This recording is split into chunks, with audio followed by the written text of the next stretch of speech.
नमस्कार, स्वागत है आप सभी का और मैं हूं आपके साथ ऋषिका। चलिए शुरुआत करते हैं इस वक्त की बड़ी खबर के साथ। कोटा से बड़ी खबर है, जहां महाठगी मामले में ये बड़ा अपडेट आपको बताने जा रहे हैं। कोटा पुलिस ने इनामी आरोपी को गिरफ्तार कर लिया है। कोटा में 200 करोड़ की महाठगी हुई थी और इस मामले में 5 आरोपियों को पहले ही गिरफ्तार किया जा चुका है। 2500 लोगों के साथ चिट फंड कंपनी ने ठगी की थी और एसआईटी इस पूरे मामले की अब जांच कर रही है। कोटा महाठगी मामले में ये बड़ा अपडेट, कोटा पुलिस ने इनामी आरोपी को गिरफ्तार कर लिया है। 200 करोड़ की महाठगी हुई थी। मामले में 5 आरोपी पहले ही गिरफ्तार हो चुके हैं। एक चिट फंड कंपनी ने 2500 लोगों के साथ इस महाठगी की पूरी वारदात को अंजाम दिया था। 200 करोड़ की महाठगी की गई थी लोगों के साथ, 2500 लोगों के साथ 200 करोड़ की महाठगी की गई थी। और इसमें अब ये बड़ा अपडेट है कि कोटा पुलिस ने इस मामले के इनामी आरोपी को भी गिरफ्तार कर लिया है और 5 आरोपियों की गिरफ्तारी पहले भी हो चुकी है।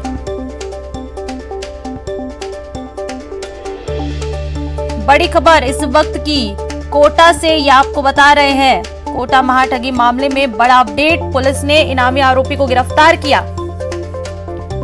200 करोड़ की महाठगी हुई थी कोटा में।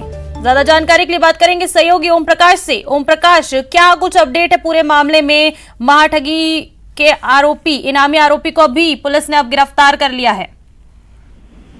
जी, ये 200 करोड़ रुपए की जो, क्योंकि राजस्थान में अब तक जितनी की इतनी बड़ी ठगी की वारदातें हुई, उनमें ये एक वारदात शामिल कही जा सकती है। और 200 करोड़ रुपए के इस ठगी के मामले में, क्योंकि इन पे आईजी ने 10,000 रुपए का इनाम भी घोषित किया था और तमाम प्रयासों के बावजूद पुलिस इनको गिरफ्तार नहीं कर पा रही थी। हालांकि पुलिस कोर्ट के मार्फत, ये कोर्ट में आज सरेंडर जो है वो हुआ है अपने वकील के मार्फत, और फिलहाल एसआईटी की जो टीम है वो अभी कोर्ट पहुंची और कोर्ट से उनको यहाँ से ले जाया जा रहा है, मेडिकल करवाया जाएगा और उसके बाद में कोर्ट के आदेशानुसार कल वापस 12 बजे के पहले आसपास उनको कोर्ट में फिर से पेश किया जाना है।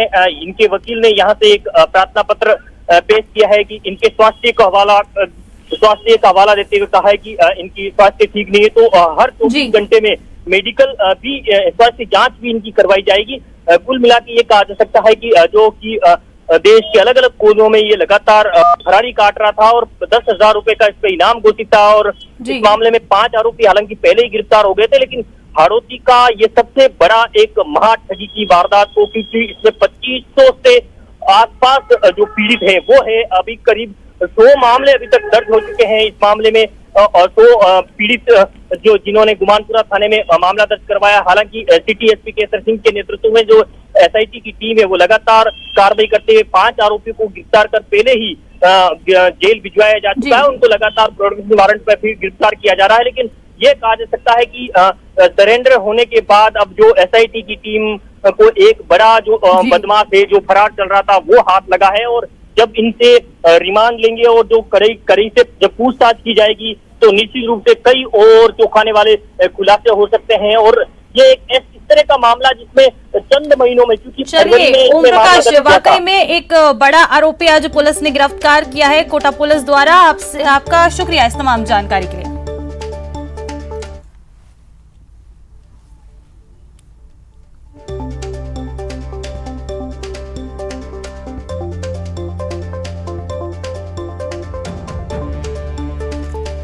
चलिए बढ़ते आगे और जयपुर में कोविड स्वास्थ्य सहायकों का आंदोलन जारी है। अजमेर रोड स्थित फार्म हाउस पर सीएचए ने डेरा डाल लिया है। किरोड़ी लाल मीणा के नेतृत्व में सभी स्वास्थ्य सहायक जुटे हुए हैं और आज फिर कहा जा रहा है कि सरकार के साथ वार्ता हो सकती है। शाम 3 बजे से सरकार के साथ वार्ता होने की बात सामने आ रही है, लेकिन इस तरह की वार्ता कल भी हुई थी।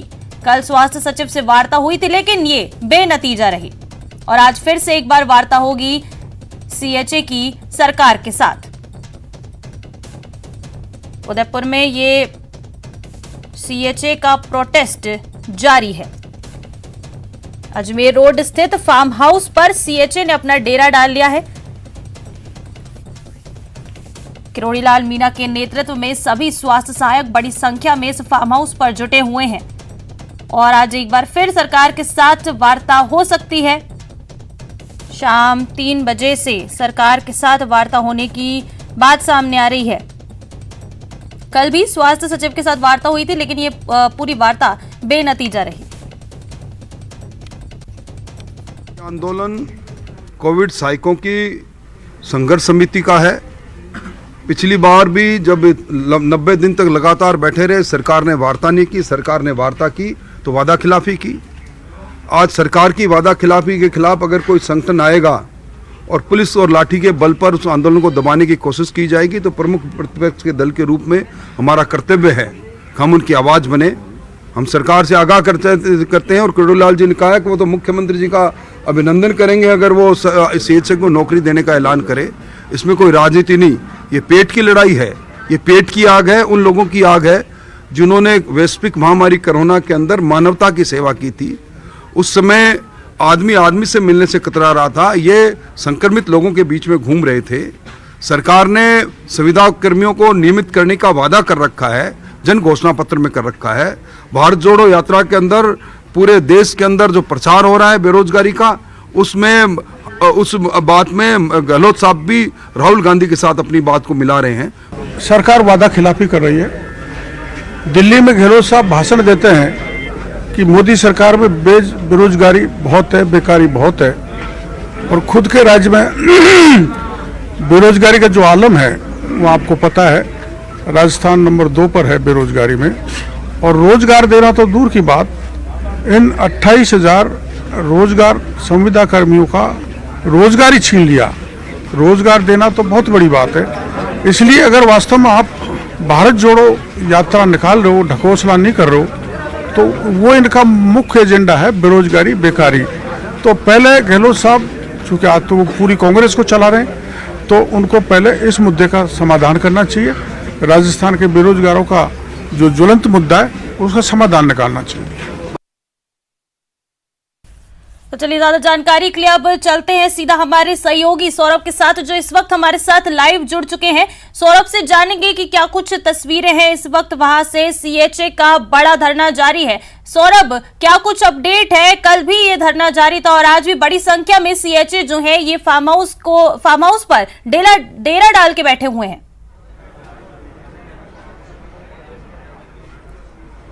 जी बिल्कुल, देखिए इस वक्त की तस्वीर मैं आपको दिखा दूं किस प्रकार की तस्वीर जो है वो इस वक्त इस फार्म हाउस में नज़र आ रही है। पूरे फार्म हाउस में अलग अलग जगहों पर ये तमाम कोविड स्वास्थ्य सहायक जो है वो बैठे हुए हैं और इंतज़ार कर रहे हैं कि सरकार की तरफ से कब जो है वो अधिकृत रूप से जो है वो वार्ता के लिए न्योता है। और आप तस्वीर में देख सकते हैं किरोड़ीलाल मीणा भी यहाँ पर खाट पर जो है वो यहाँ पर डेरा डाले हुए हैं और इंतज़ार किया जा रहा है कि सरकार की ओर से उच्च स्तर पर किस प्रकार से जो है वो वार्ता के लिए न्योता है। इस वक्त रवि हमारे साथ मौजूद है। रवि, आपको क्या अभी तक कोई न्योता मिला? किस प्रकार की बातचीत होनी है, क्या कुछ हो रहा है? नहीं, अभी तक कोई भी न्योता नहीं मिला। जैसे कि मीडिया के अंदर चल रहा है, अभी मौसमी बीमारियों को लेकर वो मीटिंग हुई है, तो अभी अगर थोड़ी देर में कोई निष्कर्ष नहीं निकलता तो बाबा के साथ डिस्कस करके आगे का जो रणनीति होगी उस पर काम करेंगे। कल अब ये बताया जा रहा था कि सुबह से बात हो रही थी कि दोपहर में 3 बजे जो है वो आप लोगों को बुलाया जाएगा। क्या अभी तक कोई अधिकृत रूप से कोई बातचीत के लिए न्योता नहीं है? ना, कोई अधिकृत रूप से कोई बातचीत नहीं हुई। कुछ अधिकारियों ने बाबा से आके बोला था भी कल 3 से 4 बजे के बीच में आपके उच्च अधिकारियों के अंदर, सीएमओ के अंदर मीटिंग करवाई जाएगी, लेकिन अभी तक कोई भी न्योता नहीं है।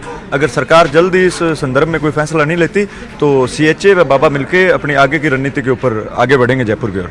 बहुत धन्यवाद। तो देखिए अभी तक कोई अधिकृत रूप से न्योता इनको बातचीत का नहीं मिला है। ये इंतजार कर रहे हैं कि कब जो है वो सरकार जो है वो वार्ता के लिए इन कोविड स्वास्थ्य सहायकों को बुलाती है, लेकिन अभी तक किसी प्रकार का न्योता नहीं मिलने के कारण इस प्रकार की तस्वीर जो है वो यहाँ पर देखने को मिल रही। तमाम कोविड स्वास्थ्य सहायक जो है वो यहाँ पर जमे हुए हैं और इंतजार कर रहे हैं। बाहर भारी संख्या में पुलिस बल भी तैनात है कि किसी प्रकार की अप्रिय स्थिति न बन पाए, इस लिहाज से बड़ी संख्या में पुलिस बल को यहाँ पर तैनात भी किया गया है। और चूँकि ये कल जो है इन्होंने रोड जाम किया था और आज अभी तक जो है वो किसी प्रकार की इन लोगों ने ऐसा कोई कदम जो है वो नहीं उठाया है, लेकिन चूँकि शाम तक का इंतज़ार इनके द्वारा किया जा रहा है। अगर शाम को वार्ता नहीं होती है तो फिर आगे की क्या कुछ रणनीति रहती है वो देखने वाली बात होगी। लेकिन बीजेपी नेता राजेंद्र राठौड़ यहाँ पर पहले पहुँच चुके हैं, रामलाल शर्मा जो है वो यहाँ पर पहले पहुँच चुके हैं। यानी बीजेपी इस पूरे आंदोलन को अब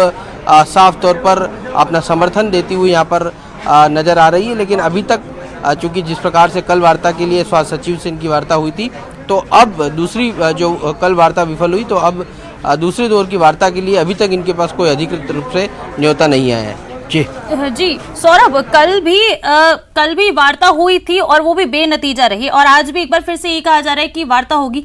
तो क्या कुछ जो ये इतनी सारे संख्या में सीएचए जुटे हुए हैं, इस और किसी का ध्यान क्यों नहीं जा रहा है? बीजेपी की तरफ से भी हम देख रहे हैं कि साफ समर्थन दिया जा रहा है, लेकिन इसकी और कोई ध्यान क्यों नहीं दिया जा रहा है? क्योंकि जब कोविड का टाइम था तब तो इनकी काफी सहायता ली गई, और अब इन्हें क्यों ऐसे अनदेखा किया जा रहा है?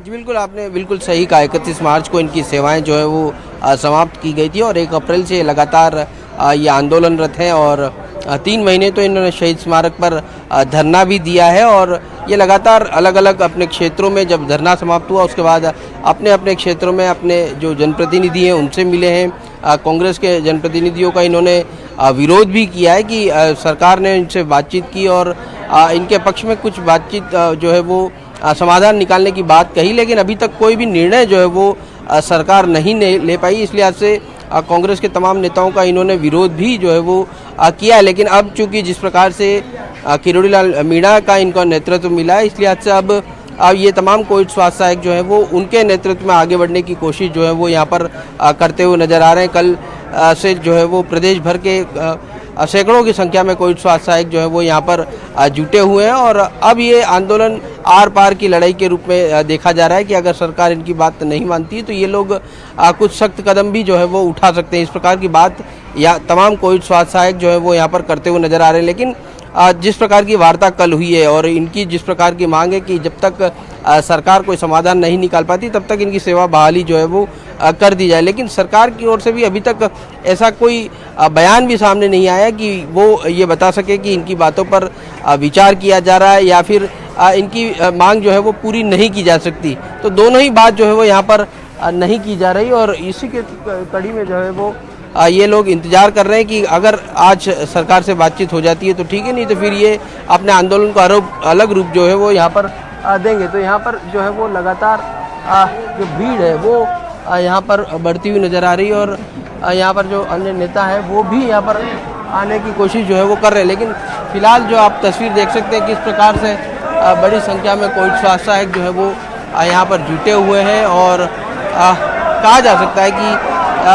इन सभी को रोजगार का इंतजार है। रोजगार किस प्रकार से मिले उसकी बात जो है वो तमाम कोविड स्वास्थ्य सहायक जो है वो यहाँ पर करते हुए नजर आ रहे हैं, और ये भीड़ बताती है कि किस प्रकार से जो है वो हजारों की संख्या में कोविड स्वास्थ्य सहायक जो है वो यहाँ पर जुटे हैं। और किरोड़ी लाल मीणा के नेतृत्व में ये कोविड स्वास्थ्य सहायक जो है वो यहाँ पर आप बैठे हैं। अब देखना होगा कि सरकार कब इनकी मांग सुनती है, क्योंकि इनको आंदोलन करते हुए 5 महीने हो गए, और 5 महीने से लगातार ये कोविड स्वास्थ्य सहायक यहाँ पर ना सिर्फ जुटे हुए हैं बल्कि ये इंतजार कर रहे हैं कि सरकार कोई ऐसा रास्ता निकाले ताकि इनको रोजगार जो है वो मिल सके। लेकिन हाल फिलहाल की ये तस्वीर जो है वो आप देख सकते हैं किस प्रकार की तस्वीर जो है वो यहाँ से निकल कर आ रही है कि इंतजार जो है वो किया जा रहा है कि सरकार जो है वो अपने प्रतिनिधि मंडल को भेजेगी या फिर इन्हें जो है वो वहाँ पर बुलाएगी ताकि कुछ वार्ता हो सके और कुछ समाधान इनकी मांगों पर निकल सके।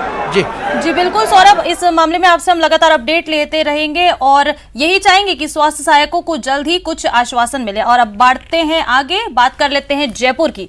जयपुर में नर्सिंग कर्मियों का धरना प्रदर्शन देखने को मिला है। प्लेसमेंट एजेंसियों द्वारा लगाए गए नर्सिंग कर्मियों ने मांग की है, संविदा नर्सिंग कर्मियों की नियमितीकरण की मांग की जा रही है। स्वास्थ्य भवन पर प्रदर्शन किया जा रहा है। नियमितीकरण की मांग को लेकर ये धरना प्रदर्शन किया जा रहा है।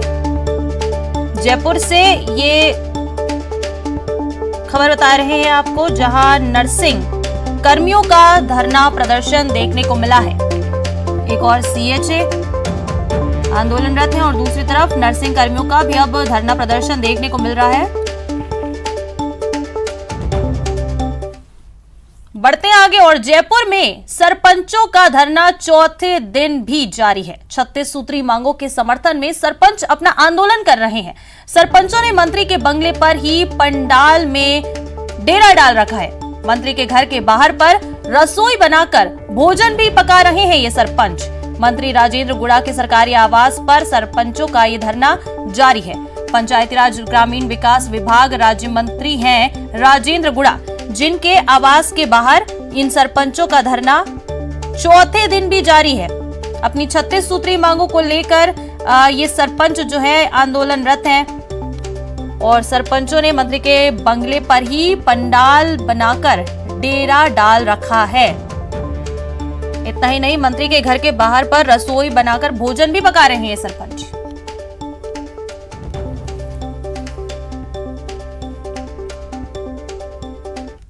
तो चलिए ज्यादा जानकारी के लिए सीधा जुड़ जाते हैं हमारे सहयोगी राकेश शर्मा से, जो इस वक्त हमारे साथ लाइव जुड़ चुके हैं। राकेश से जानेंगे। राकेश, चौथा दिन हो गया है आज इस धरने को। राजेंद्र गुड़ा के निवास के बाहर सरपंच अपनी 36 सूत्री मांगों को लेकर धरने पर बैठे हुए हैं। क्या कुछ जानकारी है आपके पास?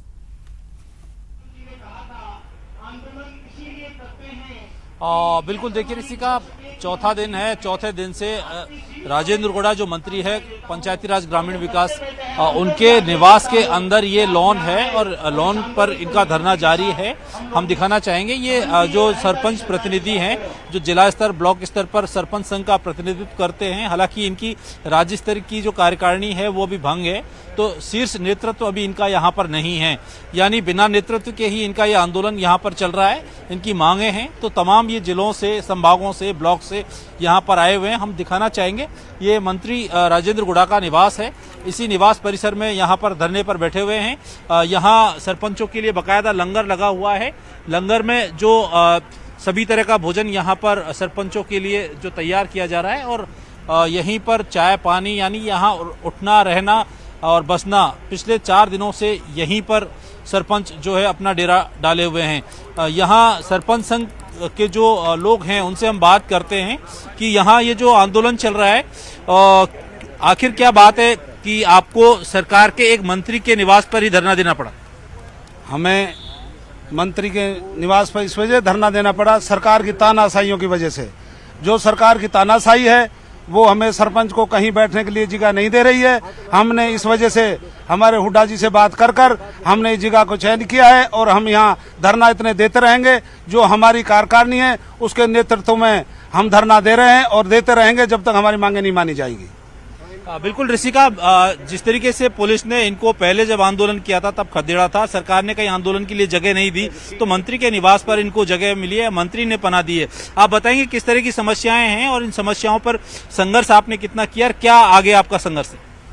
मैं जोधपुर जिला अध्यक्ष भवानी सिंह राठौड़ यही कहना चाहूंगा कि जिस प्रकार हमारे को प्रताड़ित किया जा रहा है, ग्राम पंचायतों को, सरपंचों को प्रताड़ित किया जा रहा है, ऐसा पूरे हिंदुस्तान में आज तक कहीं नहीं हुआ। जिस प्रकार राजस्थान की सरकार हमारे ऊपर ये अत्याचार कर रही है, मैं सरकार से यही कहना चाहूंगा कि जब तक हमारी मांगे पूर्ण नहीं मानी जाएगी, हमारी लीगल मांगे पूर्ण। आपकी किस तरह की मांगे हैं जहां अड़चन आ रही है? सरकार ने वार्ता की कोशिश की थी, वार्ता क्यों सफल नहीं हो पाई?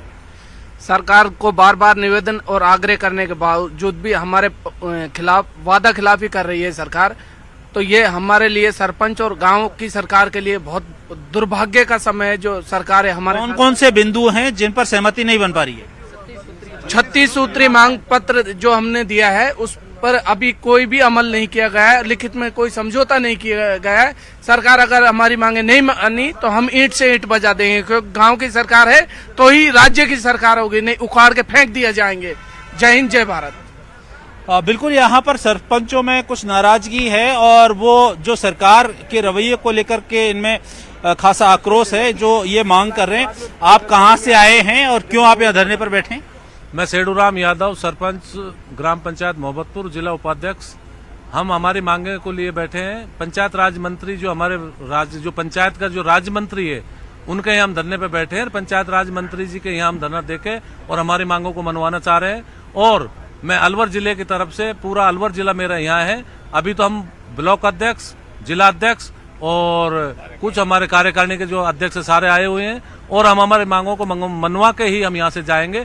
और हमारे जो कैबिनेट मंत्री हैं रमेश मीणा जी, उनकी जो नाराजगी, उन्होंने जो हमारे लिए अपशब्द बोले थे, उन अपशब्दों के लिए हमारा रोष है पूरे प्रदेश में। और हम इस आक्रोश से इस रैली को हम वहां तक ले जाएंगे, चाहे हमको दिन लग जाए, 15 भूखा मरना पड़े, लेकिन बिल्कुल इनका आंदोलन लगातार जारी है। जो इनकी मांगे हैं उन पर सरकार की तरफ से इनका ऐसा आरोप है कि कोई ध्यान नहीं दिया गया है, वार्ता की कोशिश नहीं की गई। हालांकि पहले जब आंदोलन हुआ था, महापड़ाव डाला था, तब सरकार की तरफ से वार्ता की कोशिश भी हुई थी। कुछ मांगों पर असहमति बनी थी, खासतौर पर जो एक टेंडर प्रक्रिया है, एक एनजीओ के द्वारा जो पूरे मामले में सर्वे की कार्रवाई का था, ऐसी कई मांगे थी जिन पर दिक्कतें आई थी। उन मांगों को लेकर सरकार ने आश्वासन दिया था कि उनको पूरा कर लिया जाएगा, लेकिन वो मांगे पूरी नहीं हुई। यही कारण है कि जो सरपंच प्रतिनिधि हैं जिला स्तर के, ब्लॉक स्तर के, वो यहाँ पर पड़ाव में डटे हुए हैं, धरना दे रखा है। सरकारी मंत्री के बंगले पर यह धरना है, सरकारी संपत्ति पर यह धरना है। यहीं पर चलिए राकेश, चलिए फिलहाल आपका बहुत शुक्रिया इस तमाम जानकारी के लिए। आगे भी आपसे लगातार इस मामले में हम अपडेट लेते रहेंगे। बढ़ते आगे और जयपुर में डीएलपी पर जुटे हैं बेरोजगार युवा। बेरोजगार अभ्यर्थियों का यहां पर विरोध प्रदर्शन जारी है। फायरमैन भर्ती के प्रैक्टिकल की तिथि जारी करवाने की मांग को लेकर ये धरना हो रहा है। फिजिकल टेस्ट की भी तिथि जारी करने के लिए ये की मांग की जा रही है। स्वायत्त शासन विभाग का घेराव करने पहुंचे हैं ये बेरोजगार और सरकार के खिलाफ नारेबाजी की जा रही है। चयनित अभ्यर्थी 629 पदों के लिए बता दें कि फायरमैन भर्ती हुई थी। 600 फायरमैन और 29 फायर ऑफिसर के पदों पर भर्ती हुई थी। जयपुर से ये बड़ी खबर, जहां डीएलबी पर बेरोजगार जो हैं जुट गए हैं। बेरोजगार अभ्यर्थियों का यहां विरोध प्रदर्शन देखने को मिल रहा है। फायरमैन भर्ती के प्रैक्टिकल की तिथि जारी करवाने की ये लोग मांग कर रहे हैं। बेरोजगार युवा फिजिकल टेस्ट की भी तिथि जारी करवाने की मांग कर रहे हैं। स्वायत्त शासन विभाग का घेराव करने पहुंचे हैं सभी बेरोजगार। से कि हमारी डेट जल्दी से जल्दी जारी की जाए। 4 मंथली हमारी डेट जब भी करो हमें डेट बता दो, कौन सी डेट है वो एक फिक्स कर दो, चाहे 1 दे दो। देखो, जोगाराम जी से वार्ता हुई है और भर्ती से संबंधित तमाम अधिकारियों से बात हुई है। उन्होंने कहा कि आज हम निर्णय ले लेंगे, क्योंकि 4 महीने 18 दिन बीत चुके हैं। 18 अप्रैल 2022 को परिणाम जारी हुआ था फायरमैन और फायरमैन ऑफिसर का, लेकिन फिजिकल और प्रैक्टिकल की तिथि जारी नहीं। तो हमने 24 तारीख को भी घेराव किया था, आज भी घेराव किया, क्योंकि जो हालात बने हैं, भर्तियों को ठेके पे दे रहे हैं और जो फायरमैन भर्ती उसका फिजिकल प्रैक्टिकल नहीं करवा रहे। तो उन्होंने आज ये कहा कि आज हम शाम तक हम लोग निर्णय ले लेंगे, प्रैक्टिकल फिजिकल कब कराएंगे और सूचना दे देंगे। तो चलिए ज्यादा जानकारी के लिए बात करते हैं सहयोगी महेश से। महेश, क्या कुछ जानकारी है? बेरोजगार जुटे हुए हैं डीएलबी पर। जी बिल्कुल, बताना चाहूंगा आपको कि जिस तरीके से यहाँ पर आज राजस्थान बेरोजगार एक्सप्रेस महासंघ के बैनर तले जो तमाम बेरोजगार अभ्यर्थी है वो इस भवन पर और फिजिकल टेस्ट की तिथि जारी कराने की मांग है कि जनवरी से इनकी परीक्षा हो चुकी थी। उसके बाद में 600 फायरमैन और 29 फायर ऑफिसर के पदों पर जो भर्ती हुई, उसमें अब नियुक्ति प्रक्रिया की तरफ आगे बढ़ना है, लेकिन उससे पहले जो फिजिकल टेस्ट होना है वो नहीं कराया जा रहा है। इस कारण से अभ्यर्थियों को यहाँ पर भटकना पड़ रहा है। लगातार अधिकारियों के आगे जो है अपनी बात पहुंचा रहे हैं, लेकिन वहां पर सुनवाई नहीं हो रही है। लेकिन अभी जो खबर इस तरह से मिली है कि क्योंकि यहाँ पर एक प्रतिनिधिमंडल जी सेक्रेटरी के पास में पहुंचा है, सेक्रेटरी जोगाराम से उनकी बातचीत हुई है और उन्होंने आश्वस्त किया है कि आज ही संभवतः जो है एक तिथि जारी करने की जो बात है वो यहाँ पर संपन्न करा दी जाएगी।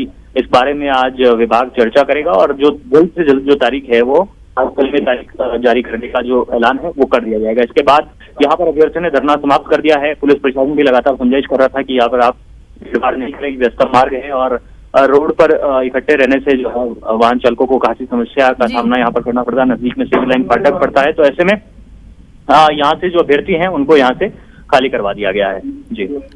जी महेश, ये जो इतने सारे बेरोजगार यहाँ पर मौजूद थे, इस वक्त इनकी सुनवाई क्यों नहीं हुई थी? जिस तरह से वो अभी आपने बातचीत थोड़ी देर पहले हमने देखा तस्वीरों में, कह रहे हैं कि अभी तक तिथि जारी नहीं की गई है। कहाँ मामला अटका हुआ है?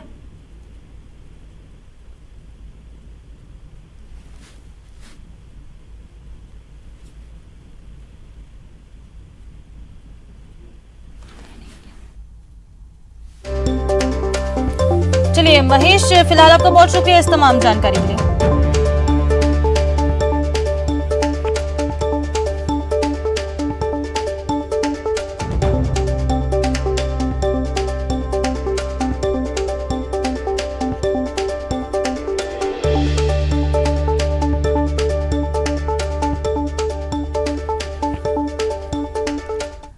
बढ़ते आगे और राजसमंद में विश्व प्रसिद्ध चारभुजा गणबोर का लक्खी मेला शुरू हो चुका है। प्रभु चारभुजा नाथ की लश्कश की सवारी शुरू हो गई है।